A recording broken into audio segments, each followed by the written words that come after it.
और रही बात पवन जी की, मैंने उनके साथ जितना काम किया है आज तक कभी उन्होंने मेरे साथ बदतमीजी नहीं की, क्योंकि अगर की होती तो फिर तो मैं जवाब देने में।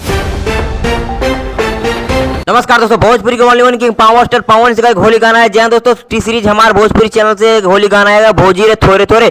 उस गाना को गाए शिल्पी राज और हमारे पावर स्टार पवन सिंह ने। उस गाने को लिखे बी एच और उनमें जो फीट है वो महिमा सिंह है। और उसी गाने को लेकर हमारे पाली दुबे की ओर से आ रही है बहुत बड़ी बयान। तो क्या है खबर, पूरी जानकारी बताएंगे इस वीडियो में, तो लास्ट तक बन रही इस वीडियो में। अगर आप मेरे चैनल पर पहली बार आए हैं तो वीडियो को दिल से लाइक कर चैनल को सब्सक्राइब करना, और अगर आप पावर स्टार पवन सिंह के सच्चे वाले फैन है तो वीडियो को दिल से लाइक कर चैनल को सब्सक्राइब करना, और अपना छोटा सा प्यारा सा कमेंट करना। और दोस्तों इस वीडियो को दूर दूर तक शेयर भी कर देना, फेसबुक इंस्टा और अपने व्हाट्सएप भाई को भी शेयर कर देना। जी दोस्तों, हमारे पाली दुबे ने कहा इस होली गाने 2023 में जितने भी सारे होली गाने हैं उससे सबसे हटकर और अलग है टी सीरीज हमारे भोजपुरी वाला चैनल पर जो गाना है पवन सिंह का, और इस गाने ने सबको टक्कर दे दिया। और इतने सारे बढ़िया बढ़िया गाना कोई ला भी नहीं सकता। और कह दिया हमारे पाली दुबे ने कि पावर स्टार पवन सिंह जैसा गाता भी कोई नहीं है, और उनके जैसा गाना मुमकिन है नामुमकिन है, और पावर स्टार पवन सिंह बनना मुमकिन है नामुमकिन है। और 2023 का सबसे बड़ा गाना होगा ये भोजी है थोड़े थोड़े, जो टी सीरीज हमारे भोजपुरी से गाना आया और शिल्पी राज और पावर स्टार पवन सिंह ने गाया है।